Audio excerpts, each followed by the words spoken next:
sa isang alaala mula sa nakaraan ni Amelia, masayang tinawag siya ng batang si Kilika. Ang kanyang nakababatang kapatid. 8. Dito ka! Sigaw ni Kilika habang kumakaway. Agad siyang pinatigil ni Amelia at bumulong ng mahina, "Huwag kang maingay, baka marinig tayo ni Ama."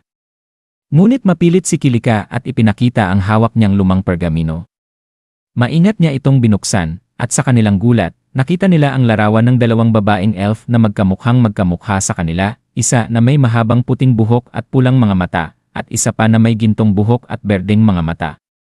Hindi makapaniwala si Amelia habang pinagmamasdan ang larawan, samantalang binabasa ni Kilika ang nakasulat na mga salita, "The Royal Twins." Bago ito natigilan sa mga salitang nakasulat sa ilalim ng imahe ni Amelia. Bigla namang lumitaw ang isang taong nakaitim na hood mula sa dilim at nagtanong, "Gusto niyo bang malaman kung ano ang ibig sabihin niyan?" Nagulat man, sabay silang sumang-ayon, at sinabi ng estranghero ang nakakakilabot na katotohanan, ang nakasulat pala ay The Sun Child. Napako sa kinatatayuan ang magkapatid, hindi makapaniwala sa kanilang narinig, habang unti-unting lumalalim ang misteryong bumabalot sa pagkatao ni Amelia. Sa kasalukuyan, sina Amelia, Akira, at ang kanilang alagang si Knight ay pumasok sa isang kumikislap na teleportation circle.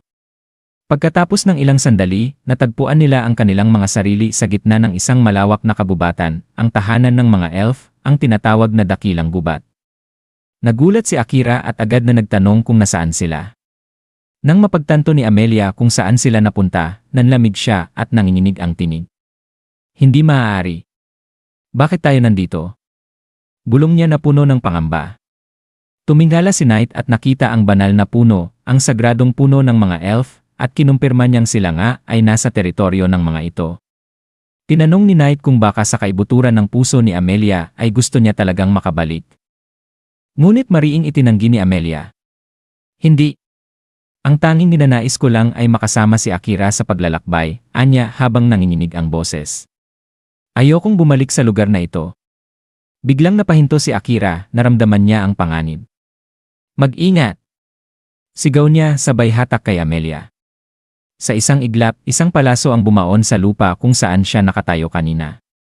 Nabigla si Amelia, kilalang-kilala niya ang palasong iyon, gawa ng mga elf.